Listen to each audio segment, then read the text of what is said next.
Ketika putri saya yang berusia 11 tahun bangun di pagi hari, jadi dia berjalan dengan pincang. Saya sering membiarkan dia membolos sekolah. Suatu hari guru saya menelepon saya dan berkata, "Tidur di tempat tidur putri saya sendiri malam ini akan terungkap." Saya hanya berbaring selama 5 menit. Bahwa hidupku telah hilang. Karena semuanya sangat mengerikan. Dan tempat tidurnya berguncang sangat keras. Bahwa aku hampir mati. Dan ketika aku berbalik, jadi saya tidak mempercayai mata saya. Karena masih ada sampai sekarang. Saya sedang menelepon putri saya. Saat itu antara pukul 9 dan pukul 10 pagi. Tetapi donasi saya belum terkirim. Saya sangat khawatir tentang hal ini hari ini. Dia bahkan berhenti pergi ke seminari. Saya pikir begitu. Rasanya seperti ada hantu yang membayangi putriku. Sebelumnya, dia selalu tidur di sebelahku. Dia telah tidur di kamar terpisah selama beberapa hari. Sebaliknya, saya berpikir demikian selama beberapa bulan. Bahwa putriku menyembunyikan sesuatu dariku. Saya akan membunyikan bel pintunya setiap pagi. Jadi dia pasti terlambat membuka pintu dan menjadi gugup. Bahkan sampai hari ini saya masih lelah mengetuk pintunya. Kali ini saya memanggil. Jadi dia mengeluarkan suara seperti orang mati. Ketika saya membuka pintu, ada ekspresi aneh di wajah saya. Dan dia tampak sangat khawatir. Saat mataku tertuju pada kaki putriku. Jadi saya terkejut. Dia berdiri dengan cara yang sangat aneh. Seolah-olah dia sedang merasakan kesakitan. Hari ini, setelah sekian lama, Nan Syabanaku juga datang ke rumah kami. Mereka telah menikah selama 30 tahun. Mereka masih belum kehilangan kontak dengan Mike. Saya takut. Saya harap putri saya tidak datang di depan mereka. Dan jika sampai pada situasi ini, jadi adikku pasti akan mengatakan sesuatu. Dia hanya butuh alasan untuk bicara. Hai Amina, putri Anda tidak terlihat di depan Anda. Apa-apaan ini? Sudah berapa lama ini? Aku tidak bertemu keponakanku. Dia datang dan berdiri di sampingku. Lalu putriku menjadi sedikit lebih gugup. Aku suruh dia keluar. Jadi dia mulai berjalan dengan pincang. Melihat ini, paman saya menutup mulutnya dengan tangan. Dan dia bilang, "Amna Baji, apa yang terjadi padanya di usia segitu? Bahwa putri Anda berjalan pincang. Semoga Tuhan menolongnya. Dia tidak menjadi cacat." Hatiku hancur setelah mendengar apa yang dikatakan kakak iparku. Dia selalu merendahkan putrinya. Dulu dia juga suka bicara tentang putri orang lain dengan cara yang sama. Saya bilang, "Syabana Baji, tidak ada hal seperti itu. Putriku tidak enak badan hari ini. Alhamdulillah anak saya tidak ada yang kena penyakit seperti itu." Kakak iparku memutar matanya ke segala arah. Lihatlah putriku dengan kagum. Seolah dia senang dengan kondisinya. Aku menutup pintu kamar putriku. Dia menyuruhnya bersiap-siap dan keluar. Kemudian waktu yang lama berlalu. Ketika putriku tidak keluar dari kamar. Jadi saya terpaksa pergi ke kamarnya. Tapi saya kagum dengan pemandangan di depan saya. Aku melihat bantal putriku. Jadi mataku terbuka lebar. Saya bahkan tidak dapat membayangkannya. Bahwa putriku akan menyembunyikan hal sebesar itu dariku. Tapi saat itu, Syabana Baji memanggilku. Itu sebabnya saya diam. Saya tidak menjawab pertanyaan apapun dari putri saya. Putri saya sedang bersiap-siap makan di kamar mandi yang terhubung dengan kamar. Keluar setelah beberapa saat. Jadi dia mengenakan gaun yang sangat bagus. Saya sangat kesal melihat ini. Tentu saja, itulah pikiran pertama yang muncul di benak saya. Bahwa aku bahkan tidak membelikan pakaian ini untuk putriku. Ini pakaian baru, bukan? Saya belum pernah melihat itu sebelumnya. Putri saya pun tampaknya tidak pernah memintanya. Bahwa orang lain memberinya pakaian ini. Namun adik iparku tidak peduli. Dan putri saya mulai melepas pakaiannya. Dia berkata, "Masya Allah, dia gadis yang sangat cantik. Semoga Allah melindungimu dari mata jahat." Saya tidak mengerti apa yang ditertawakannya. Setelah beberapa saat, dia bangkit dan pergi. Aku jatuh menimpa putriku. Saya berkata, "Di mana kamu mendapatkan pakaian-pakaian ini?" "Aku tidak memberimu pakaian ini," katanya. "Bu, ibu juga hebat. Saya kuliah di seminari. Seorang teman saya sangat kaya. Aku ceritakan padamu tentang Faiza. Dia memberiku pakaian ini sebagai hadiah ulang tahunku tempo hari." Kataku, "Baiklah, kau seharusnya bisa memberitahuku. Kalau saja aku bertanya padamu di depan Syabana Baji, jadi apa yang akan terjadi?" Lalu anakku berkata, "Pukul aku. Ibu Syabana Bhupo tidak seburuk itu. Sebanyak yang Anda hasilkan." Mereka mengerti semua situasi sulit kita. Saya tidak ingin marah lagi setelah mendengar kata-kata putri saya. Dia diam-diam sibuk dengan pekerjaannya. Namun kemudian sesuatu yang aneh terjadi. Hari itu putriku tidak berbicara tentang meninggalkan seminari. Sebaliknya, dia berkata, "Tetaplah di rumah. Saya sangat lelah hari ini. Saya ingin bersantai." Putriku tidak mengerjakan pekerjaan rumah. Karena dia akan bilang aku lelah. Itulah sebabnya saya mulai meragukannya. Mengapa dia merasa lelah? Ketika dia bangun pagi harinya, kondisinya aneh. Hal yang sama terjadi keesokan harinya. Itu terus terjadi sampai jam 10 pagi. Tapi ketika putri saya pergi ke madrasah, jadi dia akan bangun jam 5 pagi. Namun sekarang dia telah mengubah keadaannya. Dia akan begadang sampai larut malam. Dan dia juga biasa bangun kesiangan di pagi hari. Saya tidak menanyakan pertanyaan apapun kepada putri saya. Tetapi suatu hari ketika dia bangun pagi, jadi dia pincang seperti itu. Saat dia keluar, Rashida Dai juga duduk di depannya. Rashida datang kepadaku untuk menanyakan sesuatu. Kita berdua pernah bekerja bersama. Kalau begitu, saya berhenti. Dia unggul dalam pekerjaan ini. Hari ini, seseorang datang bertanya pada saya tentang kegunaan beberapa tanaman herbal. Ketika dia melihat putriku, jadi dia pun menutup mulutnya dengan tangannya dan berkata, "Aku mengerti, putriku, ambilkan aku air." Bahwa dia ingin bicara padaku sendirian. Saya memberi isyarat kepada putri saya untuk masuk ke kamar. Rashid Dai berbicara kepada saya, "Amna, bagaimana bisa kamu begitu ceroboh? Sebagai ibu dari putrimu, Anda tidak melihat kondisi putri Anda. Haruskah Anda memikirkan sesuatu? Dia masih gadis muda. Anda harus mengawasi setiap gerakan dan langkahnya. Semoga Tuhan mengabulkan. Kalau besok terjadi kecelakaan, jadi siapa yang akan Anda salahkan? Tangan siapa yang akan Anda temukan darahnya? Lihatlah putri Anda. Apa yang dia lakukan? Kemana arahnya? Mengapa sekarang dalam kondisi seperti ini? Dia mulai bertingkah seperti gadis yang sudah menikah. Lihatlah pakaiannya. Lihatlah cara dia berjalan. Dan kemudian Anda menatap matanya. Tampaknya anehnya berani. Saya merasa mata putri Anda sangat aneh. Rashida adalah seorang wanita yang membaca kitab suci. Dia bisa tahu hanya dengan melihat gerakan gadis itu. Apakah dia ada hubungan dengan seseorang atau tidak? Apa yang dia katakan secara rahasia tentang putriku? Rasanya seperti tanah longsor di bawah kakiku. Saya pikir saya akan mengawasi putri saya siang dan malam. Aku akan mengikutinya kemanapun ia pergi. Dan saya akan lihat apa yang dilakukannya. Keesokan paginya ketika putri saya bangun.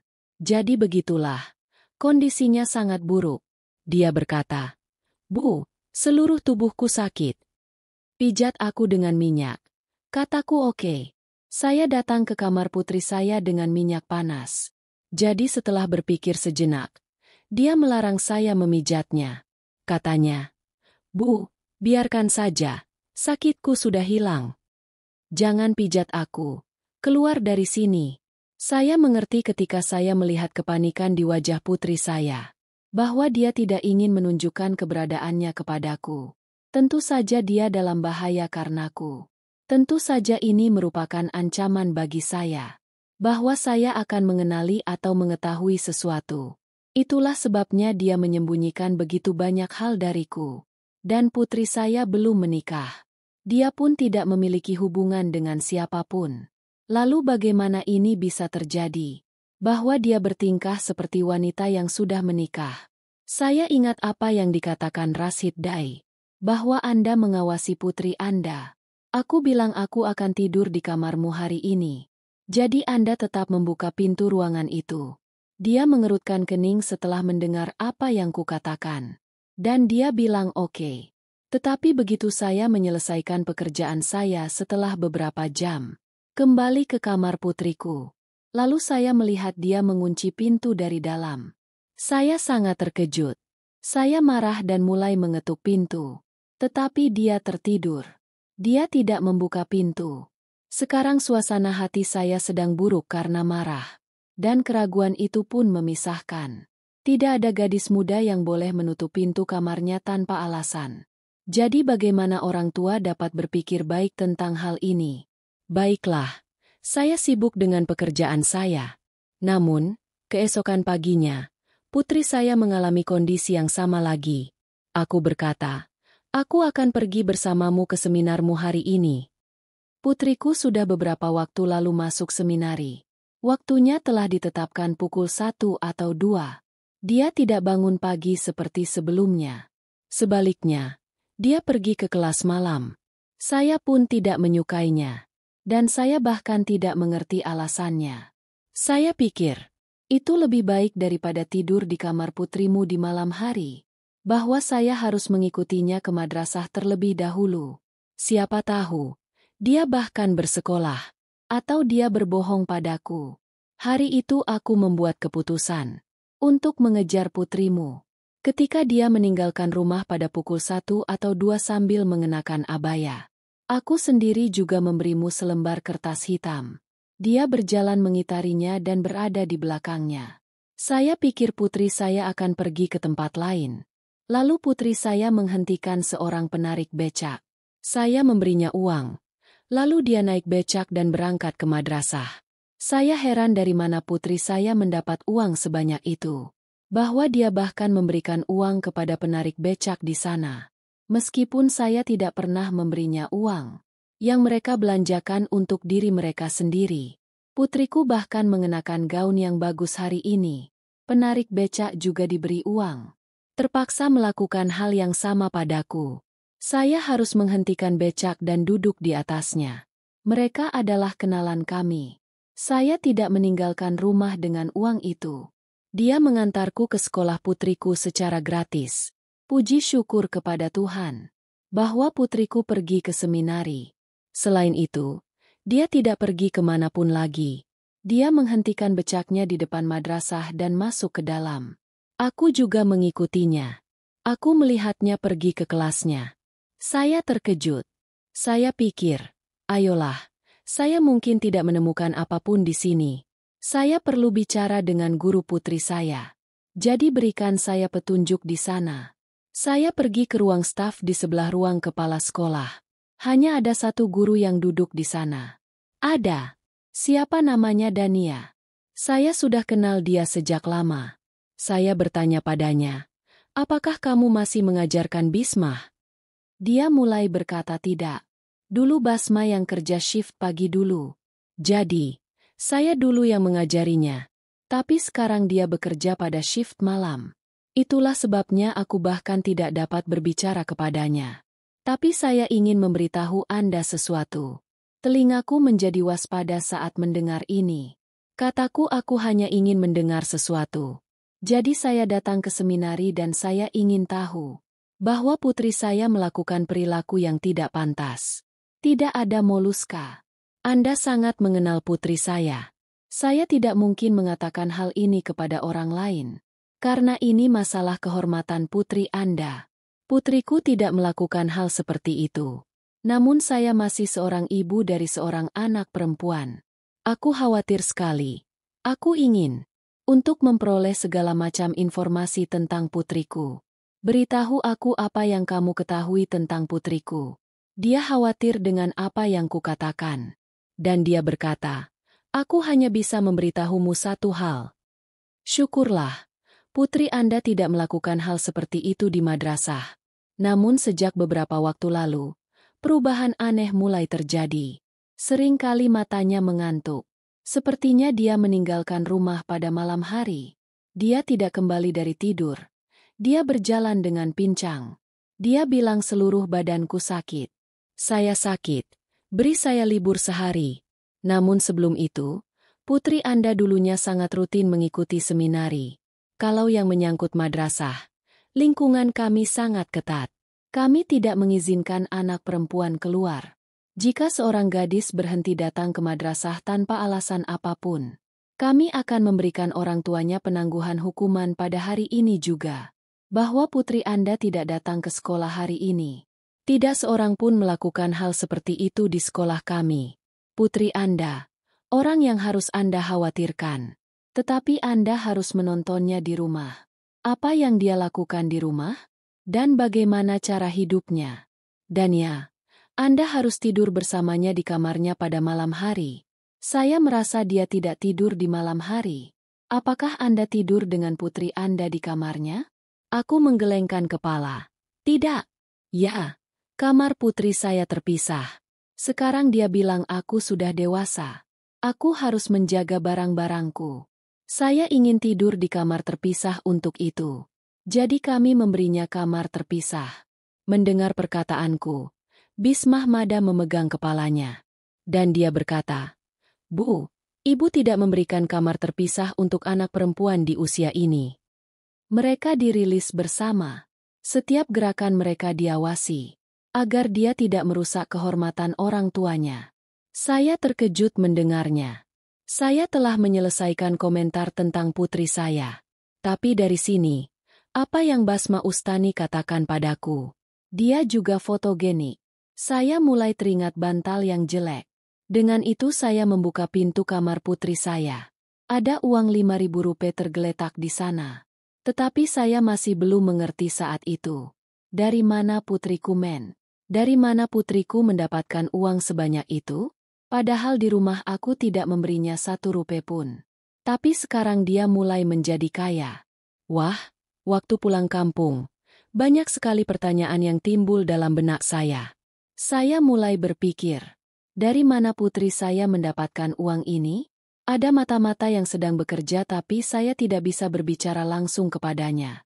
Wah, malam telah berlalu, dan pagi pun tiba. Jadi, melihat kondisi putri saya di sana lagi, saya pun mengambil keputusan bahwa saya akan bersama putri saya sepanjang hari ini. Dan aku akan tidur dengannya di kamarnya malam ini juga. Jadi saya melakukan hal itu. Saya telah menyelesaikan semua pekerjaan setelah putri saya tiba di madrasah. Saya pergi ke kamarnya karena suatu alasan. Saya pikir saya akan membersihkan kamar putri saya hari ini, supaya aku bisa mendapat petunjuk lainnya. Segera setelah aku masuk ke kamarnya, putriku menatapku dengan kaget. Dan betapa bodohnya. Ibu butuh sesuatu. Aku bilang, tidak perlu, tapi sudah lama sejak kamu meninggalkan kamarmu. Saya tidak membersihkan. Saya ingin membersihkan. Basma berdiri, dan dia berkata, Bu, apakah ibu ditinggal untuk hal-hal ini? Dia akan membersihkan kamarku. Kamu duduk dan aku bersih-bersih. Aku akan melakukannya di hadapanmu jika kau mau. Bahwa aku akan meninggalkan kamarku dalam keadaan kotor. Jadi sama sekali tidak seperti itu. Kata Bismah. Mereka mengambil sapu DSB dari tanganku dan mendudukanku di tempat tidur. Dan dia mulai menyapu dirinya sendiri. Mataku tertuju pada ruangan itu. Saya sedang melihat-lihat. Saya sedang melihat baju baru. Aku bangkit dan membuka lemari Basma. Basma langsung menghampiriku dengan kaget. Dan dia berkata, Ibu, apa yang ibu inginkan? Saya menepisnya. Dan dia berkata, apa yang sedang ibu lakukan? Ini kamar putriku. Tidak bisakah aku melihatnya? Saya membuka lemari dan melihat pakaian baru tergantung di dalamnya. Saya terpesona dengan pakaiannya. Saya ingat apa yang dikatakan Dania Astani. Siapa bilang putri Anda tidak punya teman? Memberikan pakaian adalah sesuatu yang jauh dari kata cukup. Dia bahkan tidak berbicara dengan siapapun. Dia sangat pendiam akhir-akhir ini. Hal ulang tahun itu juga bohong. Putriku yang memberitahuku bahwa pakaian itu diberikan kepadanya oleh seorang temannya. Tapi tidak ada yang seperti itu. Saya mengetahuinya setelah datang ke sini, bahwa putriku berbohong padaku. Putriku masih menyembunyikan sesuatu di bawah bantal. Saya mengambil banyak sekali. Jadi ada perlengkapan make-up di bawahnya. Warna wajah anak perempuan itu mulai memudar. Saya bertanya dari mana semua ini berasal. Jadi dia bilang, "Bu, Ibu akan marah." Sebenarnya, saya mengajar bimbingan belajar. Saya mengambil uang dari anak-anak. Jadi saya membawa barang-barang seperti ini. Dan saya membeli semua pakaian ini dalam keadaan bekas. Riasan ini juga tidak terlalu mahal. Saya hanya penasaran. Kau tahu, aku hanya pergi ke sekolah. Saya pulang malam hari. Saya tidak melakukan hal seperti itu lagi. Yang membuat saya bahagia. Saya bahkan tidak pergi keluar untuk bermain dengan gadis-gadis. Ibu harus percaya padaku. Kau menatapku dengan mata penuh curiga. Seperti aku ini bambu besar yang kotor. Apa yang telah aku curi? Tidak ada satupun milikmu yang dicuri. Aku bilang, ayo, oke. Aku akan tidur di kamarmu hari ini. Kamarmu nyaman sekali. Dia sangat kesal setelah mendengar apa yang kukatakan. Katanya, "Bu, aku terbiasa tidur sendirian. Saya begadang sampai larut malam. Apa yang kamu lakukan tidur di sini?" Saya bilang tidak. Saya ingin tidur di sini. Apapun yang terjadi, saya akan tinggal di kamar ini hari ini. Saya harus tidur di sini. Tidak peduli apa yang terjadi. Putriku bilang oke. Tidak. Kamu sebaiknya tidur saja. Kamu kelihatannya sangat lelah sekarang. Aku akan mengambilkanmu susu sekarang juga. Putriku pergi ke dapur. Ketika dia kembali dari dapur, dia memiliki susu di tangannya. Dia membawakanku segelas susu dan menangkapku. Dan dia berkata, "Kamu harus minum ini." Aku bilang tidak. Hatiku tidak menginginkannya. Tetapi dia berkata, "Tidak, kamu sudah menjadi lemah. Karena itu minumlah." Atas desakan putri saya mengambil gelas dan meminumnya. Dan kemudian saya tertidur seperti itu. Bahwa saya benar-benar tidak sadarkan diri. Itulah sebabnya saya berpikir, ayo mandi dan bersiap-siap. Karena Tuhan akan senang. Kita mendapat sedikit sekali kesempatan untuk menyenangkan Allah. Saya bertanya, mengapa Anda berkata seperti ini? Apa kebaikan yang bisa kita lakukan kepada orang-orang yang seperti kita?